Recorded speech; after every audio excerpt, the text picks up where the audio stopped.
Assalamualaikum warahmatullahi wabarakatuh. Perkenalkan, nama saya Rafika Oktaviani dari Prodi PGMI. Di sini saya akan mempresentasikan tugas artikel kami yang berjudul Pasar, Uang, Lembaga Keuangan, dan Perdagangan Internasional. Pada kesempatan ini, saya akan menjelaskan bagian yang kedua, yaitu tentang fungsi lembaga keuangan, ruang lingkup perdagangan internasional, faktor pendorong perdagangan internasional, dan dampak perdagangan internasional bagi Indonesia. Yang mana bagian pertama telah dijelaskan oleh rekan saya Bella Wijaya di channel YouTube-nya.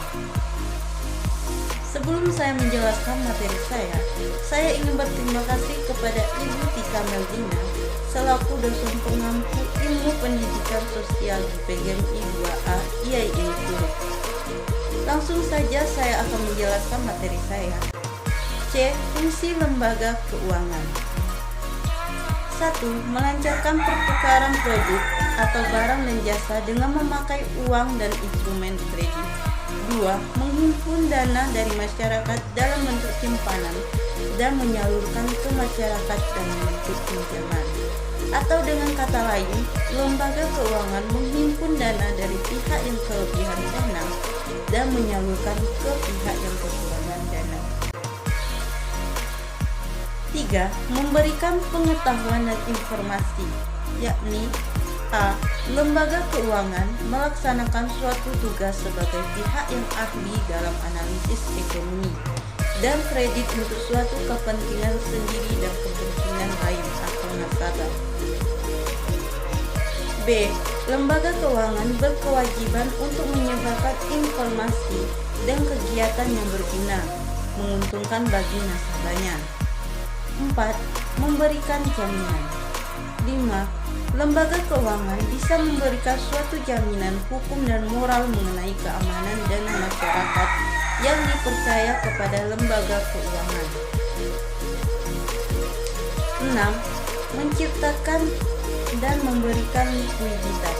7. Lembaga keuangan bisa memberikan suatu keyakinan kepada nasabahnya bahwa dana yang disimpan akan dikembalikan pada waktu dibutuhkan atau pada waktu jatuh tempo. D. Ruang lingkup perdagangan internasional.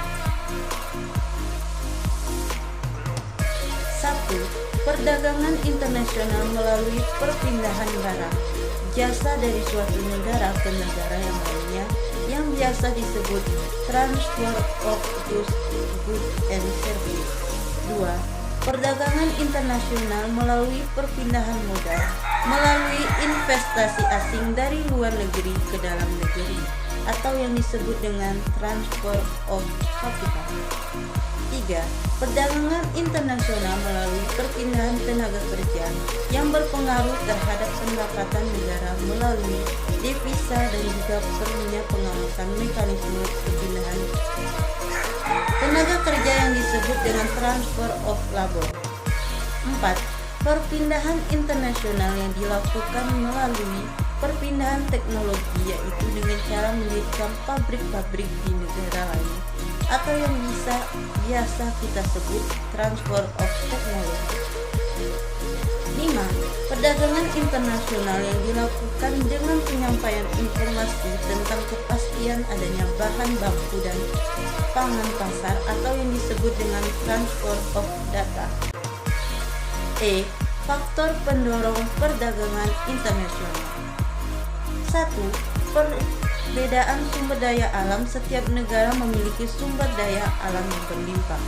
Perbedaan sumber daya alam itu yang menjadikan penyebab munculnya perdagangan internasional antar nasional. Apalagi kebutuhan setiap negara berbeda-beda meski memiliki sumber daya alam. 2. Penghematan biaya produksi. Penghematan biaya produksi biasanya menjadi salah satu faktor pendorong untuk dilakukan perdagangan internasional, karena perdagangan internasional bisa memungkinkan memproduksi barang dalam jumlah yang besar. 3.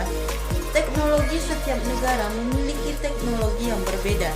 Kondisi itu berdampak pada hasil produksi yang berbeda juga.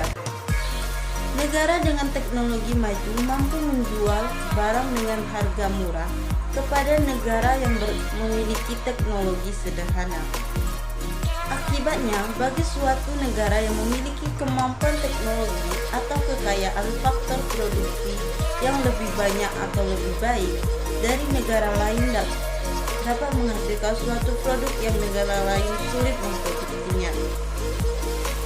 Adanya penemuan teknologi baru terutama dalam kegiatan proses produksi akan menyebabkan turunnya biaya produksi. 4. Perbedaan selera. Perbedaan perdagangan internasional timbul karena adanya perbedaan selera negara-negara terhadap barang dan jasa tertentu. Perubahan pola konsumsi barang-barang yang lebih sesuai dengan selera penduduk di berbagai negara dapat meningkatkan kepuasan semua pihak tanpa ada yang merasa dirugikan. 5. Meningkatkan keuntungan perdagangan internasional timbul karena adanya keuntungan dalam skala ekonomis. Perdagangan internasional dapat meningkatkan pendapatan real masyarakat. Itu menyebabkan suatu negara mampu menyisihkan dana sumber-sumber ekonomi yang lebih besar untuk investasi. F. Dampak perdagangan internasional bagi Indonesia. 1. Meningkatkan hubungan dan relasi antara negara yang berhubungan. 2. Meningkatkan kesempatan bekerja. 3. Menambah penghasilan devisa negara. 4. Memunculkan pola hidup konsumtif serta ketergantungan kepada negara lain. 5. Indonesia akan rawan terkena penjajahan dari bidang ekonomi. Pembahasan. Perdagangan internasional adalah jenis perdagangan yang dilakukan antar suatu warga negara dengan warga negara lainnya berdasarkan kesempatan dan persetujuan bersama. Bagi bangsa Indonesia, perdagangan internasional memiliki dampak positif dan negatif. Dampak positif perdagangan internasional bagi Indonesia adalah: 1. Meningkatkan hubungan dan relasi antar negara yang berhubungan. 2. Meningkatkan kesempatan bekerja. 3. Menambah penghasilan devisa negara. 4. Produktivitas perdagangan negara semakin meningkat. 5. Menekankan angka pengangguran. 6. Kemakmuran bangsa yang semakin membaik. 7. Mempermudah para konsumen untuk memenuhi kebutuhannya. 8. Menciptakan spesialisasi produksi dan sebagai berikut. Dampak negatif perdagangan internasional bagi Indonesia adalah: 1. Memunculkan pola hidup konsumtif serta ketergantungan kepada orang lain. 2. Indonesia akan rawan terkena penjajah dari bidang ekonomi. 3. Rawan timbul persaingan yang tidak sehat. 4. Dapat mematikan produksi dan usaha dalam negeri yang tidak mampu bersaing. 5. Dapat melemahkan rupiah apabila impor lebih besar daripada ekspor. Dan sebagai berikut. Saya akhiri. Wassalamualaikum warahmatullahi wabarakatuh.